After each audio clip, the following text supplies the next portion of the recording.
Om Shanti. Om Shanti. Good morning. आज हम सब सुनेंगे मीठे बाबा के 13 जून 2020 के महावाक्य हैं। विशेष बाबा ने हम बच्चों को सावधानी दिया कि संगम युग पर अपने आप से यह मेहनत करनी है आत्माभिमानी स्थिति की। जो साकार बाबा ने भी बहुत मेहनत किया, क्योंकि बिना आत्माभिमानी बने हम बाप से प्रॉपर्टी नहीं ले सकते, क्योंकि प्रॉपर्टी मिलनी है आत्मा को, शरीर को नहीं मिलनी है। शरीर के माँ बाप अपने अपने सबके अलग अलग हैं, लेकिन यहाँ आत्मा का पिता हम आत्माओं को सच्ची सच्ची सुख, शांति, आनंद, खुशी, प्यार, पवित्रता की प्रॉपर्टी दे रहा है। तो अभी हम सुनेंगे मीठे बाबा के मीठे महावाक्य। बाबा ने कहा, मीठे बच्चे, बाप का प्यार लेना हो तो आत्माभिमानी होकर बैठो। बाप से हम स्वर्ग का वर्षा ले रहे हैं, इस खुशी में रहो। प्रश्न है, संगम युग पर तुम ब्राह्मण से फरिश्ता बनने के लिए कौन सी गुप्त मेहनत करते हो? उत्तर है, तुम ब्राह्मणों को पवित्र बनने की गुप्त मेहनत करनी पड़ती है। तुम ब्रह्मा के बच्चे संगम पर भाई बहन हो। भाई बहन की गंदी दृष्टि रह नहीं सकती। सबसे बड़ी मेहनत बाबा हम बच्चों से करवाते, क्योंकि पवित्रता ही सुख शांति की जननी है। बाबा ने कहा, स्त्री पुरुष साथ रहते दोनों अपने को बीके समझते हो। इस स्मृति से जब पूरा पवित्र बनो तब फरिश्ता बन सकेंगे। ओम शांति। मीठे मीठे बच्चों, अपने को आत्मा समझकर यहाँ बैठना है। यह राज तुम बच्चों को भी समझाना है। आत्माभिमानी होकर बैठेंगे तो बाप के साथ प्यार रहेगा।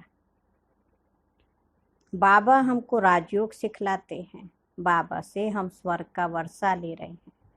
यह याद सारा दिन बुद्धि में रहे, इसमें ही मेहनत है।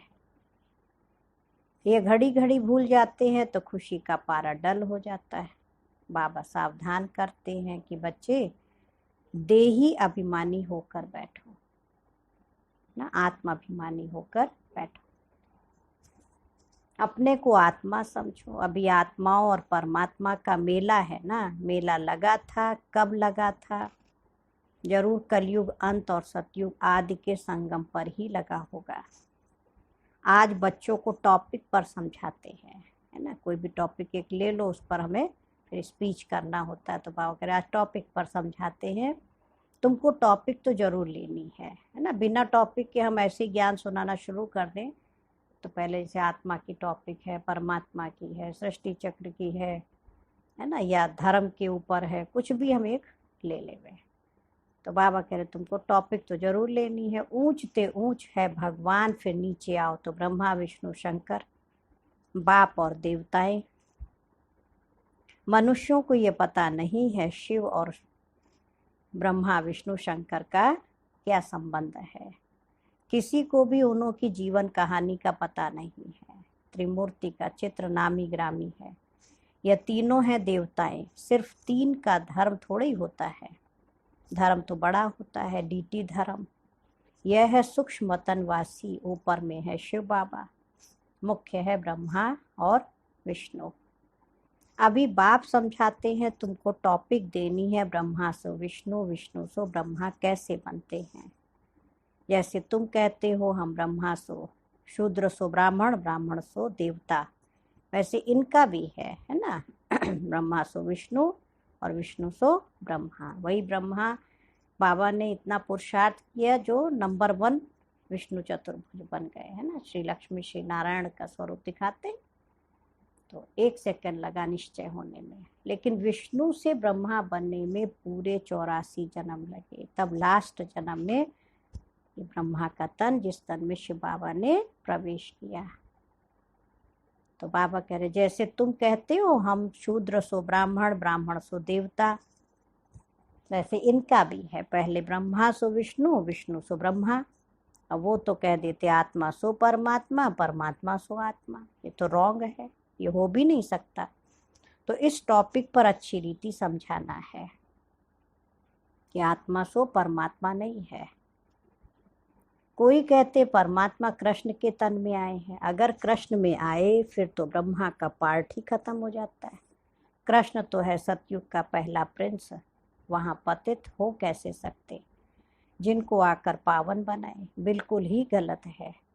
यह बातें भी महारथी सर्विसेबल बच्चे ही समझते हैं बाकी तो किसकी बुद्धि में बैठता ही नहीं है। बाबा ने कहा ये टॉपिक तो बहुत फर्स्ट क्लास है। ब्रह्मा सो विष्णु, विष्णु सो ब्रह्मा कैसे बनते हैं, उनकी जीवन कहानी बतलाते हैं, क्योंकि इनका कनेक्शन है। शुरू ही ऐसे करना है।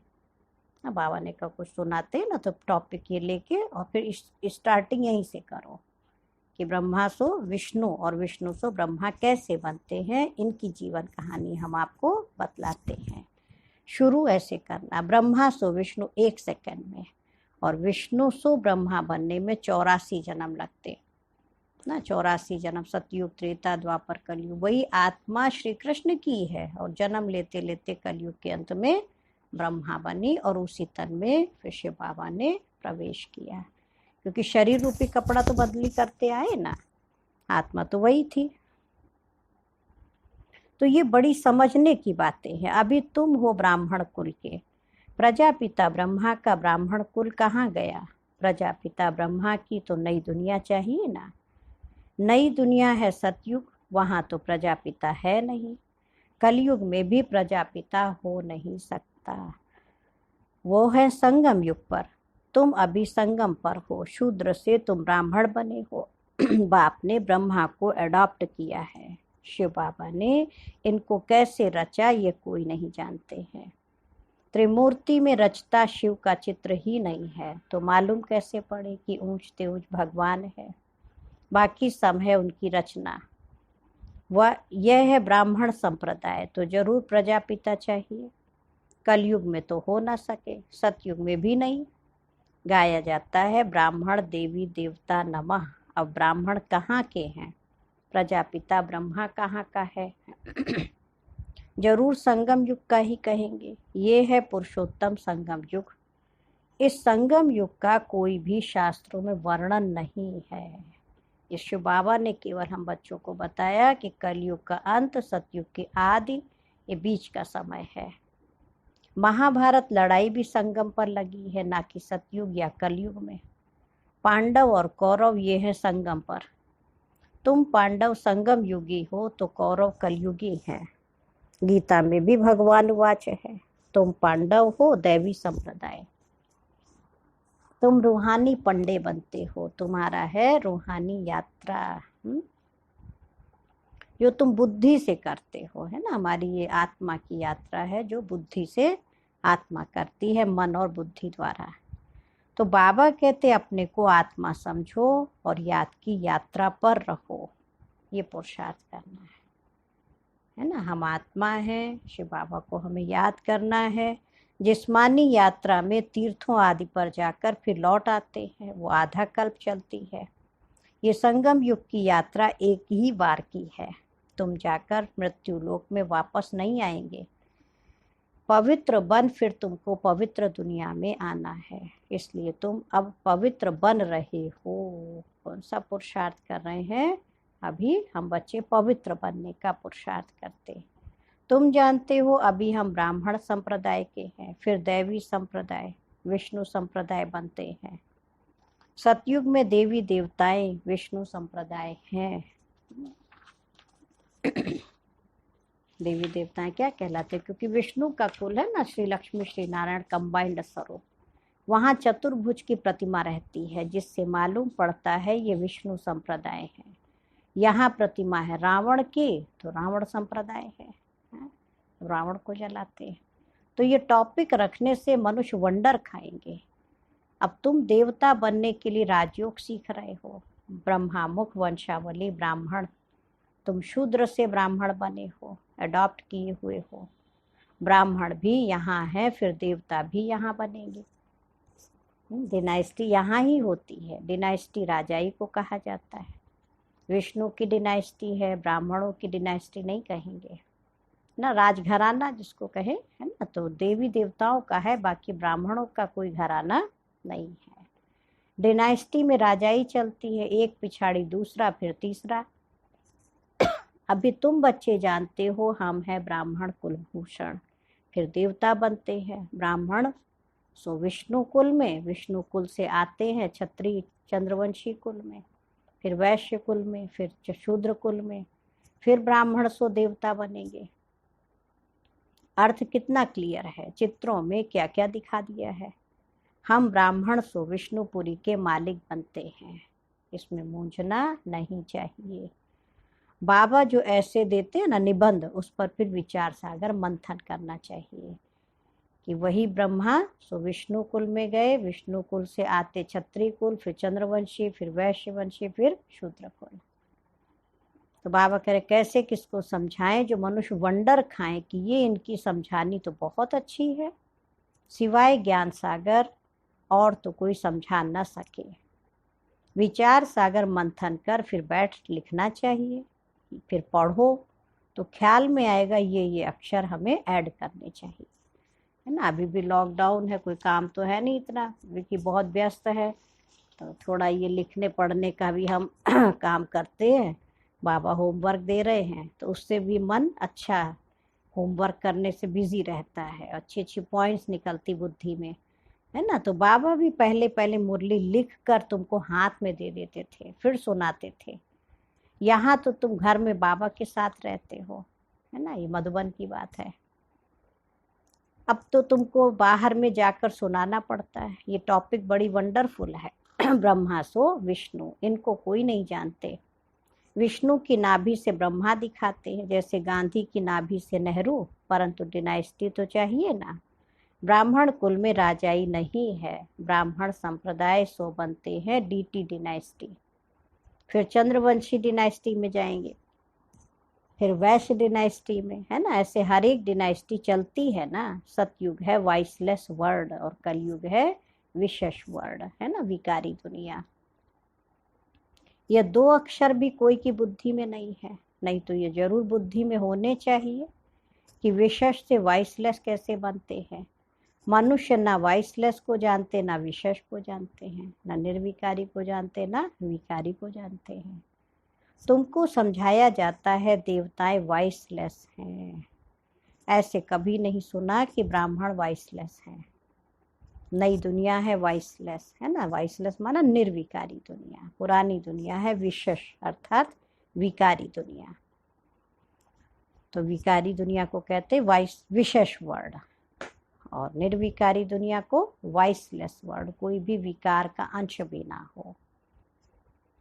तो ऐसे कभी सुना नहीं होगा कि ब्राह्मण वॉइसलेस हैं, नई दुनिया है वॉइसलेस, पुरानी दुनिया विशेष। तो जरूर संगम युग दिखाना पड़े ना, एक तरफ कलयुग, एक तरफ सतयुग, एक तरफ वॉइसलेस वर्ड, एक तरफ विशेष वर्ड।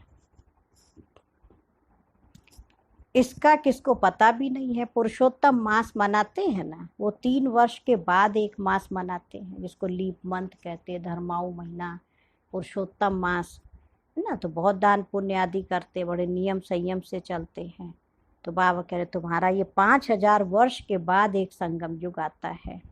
मनुष्य आत्मा और परमात्मा को यथार्थ नहीं जानते हैं, सिर्फ कह देते चमकता है अजब सितारा। बस जैसे दिखाते रामकृष्ण परमहंस का चेला विवेकानंद कहता था, मैं गुरु के सामने बैठा था, गुरु का भी ध्यान तो करते हैं ना। तो अभी बाबा कहते बच्चे माँ में कम याद करो।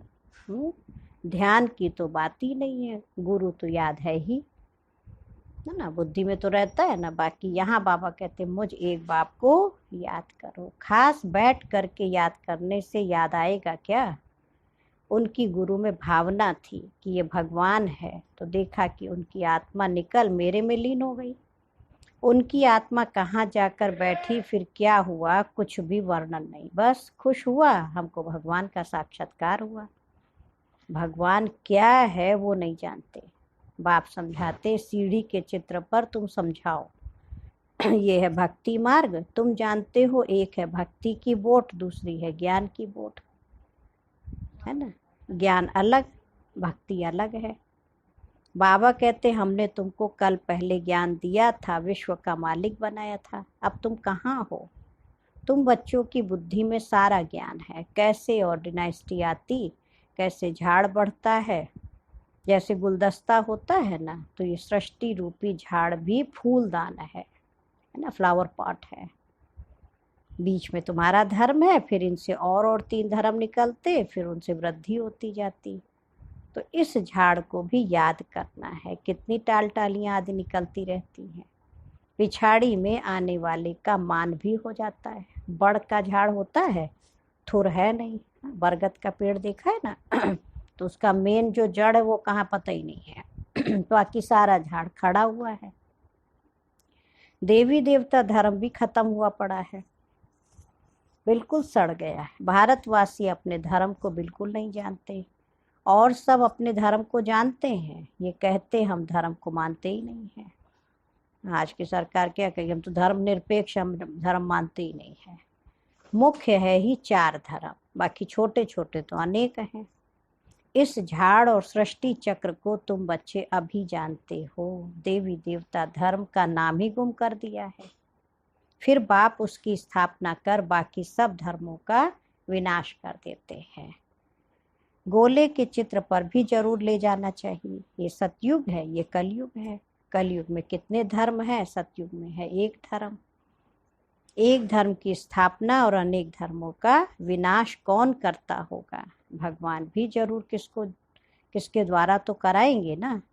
तो बाबा कहते, ब्रह्मा द्वारा आदि सनातन देवी देवता धर्म की स्थापना कराता हूँ। ब्राह्मण सो विष्णुपुरी के देवता बनते हैं। संगम पर तुम ब्राह्मणों को पवित्र बनने की ही गुप्त मेहनत करनी पड़ती है। तुम ब्रह्मा के बच्चे संगम पर भाई बहन हो।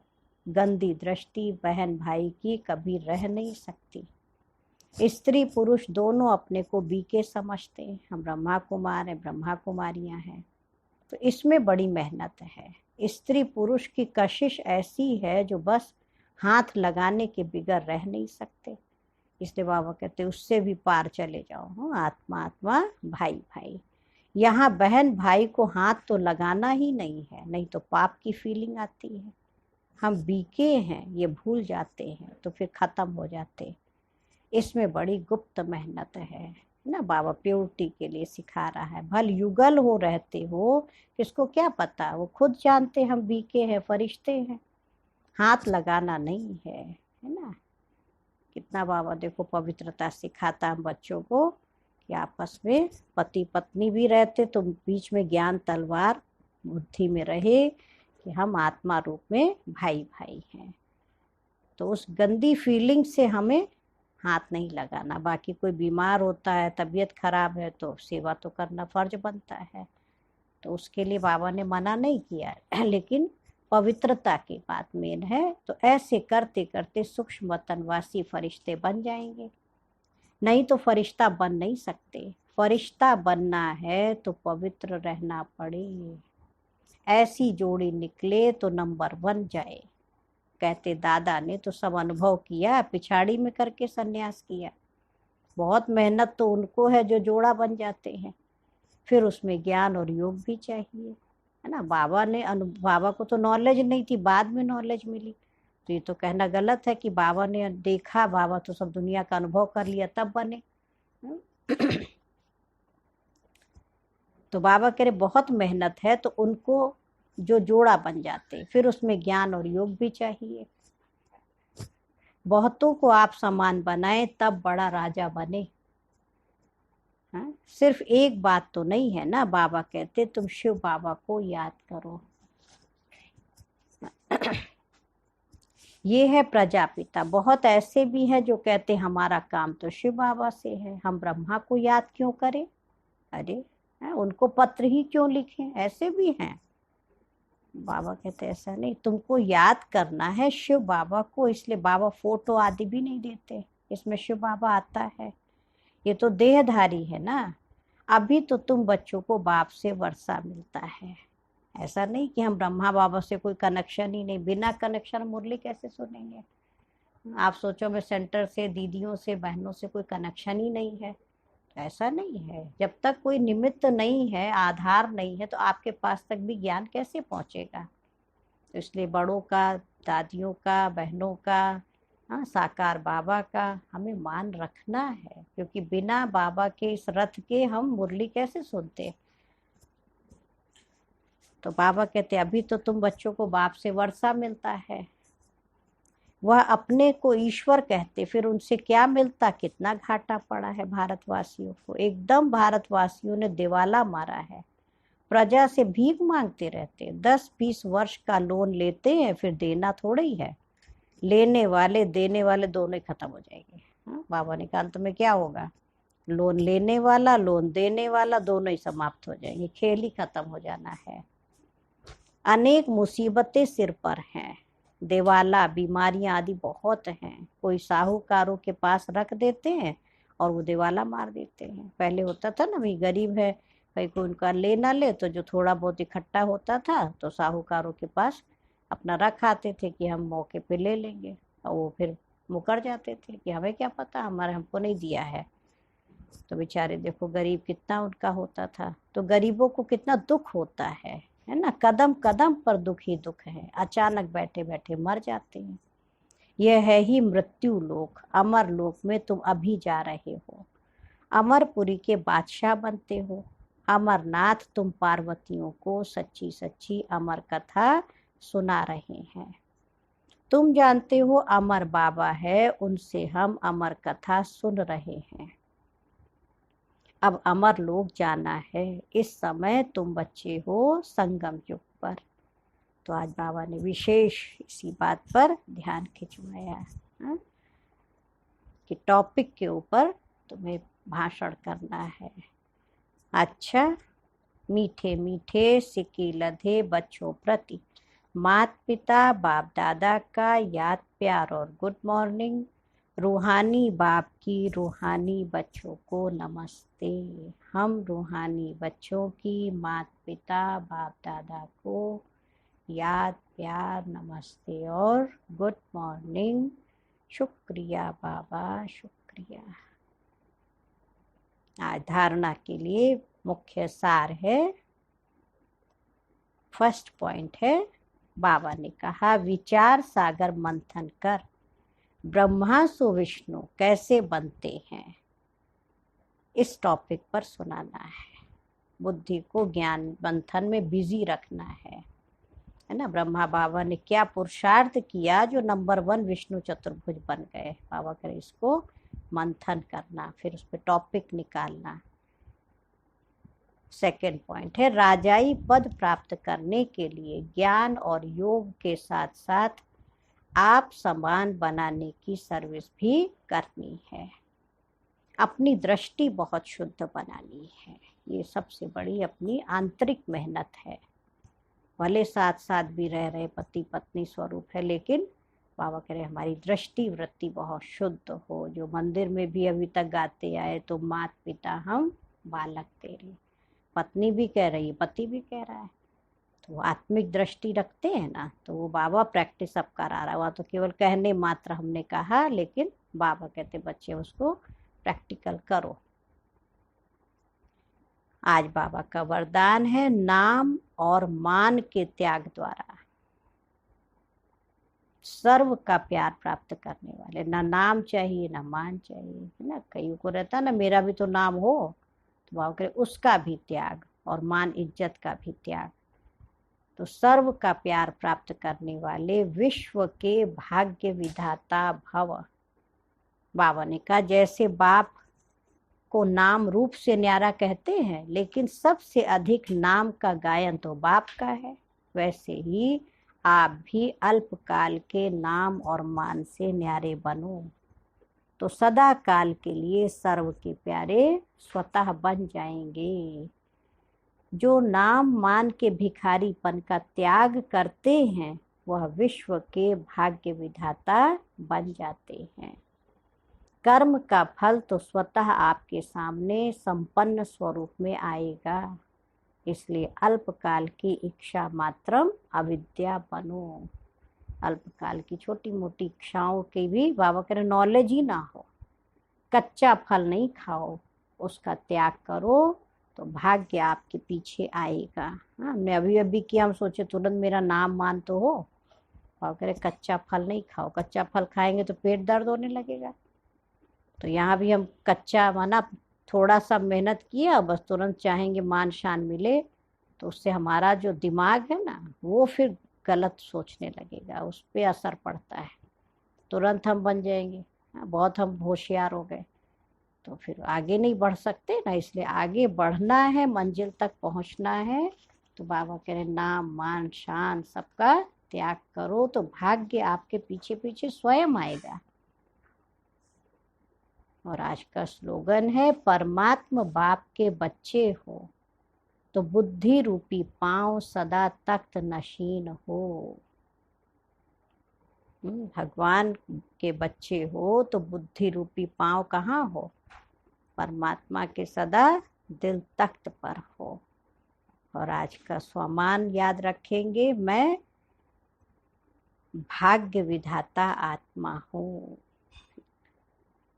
मैं आत्मा भाग्य विधाता हूँ। अच्छा, ओम शांति, ओम शांति, ओम शांति।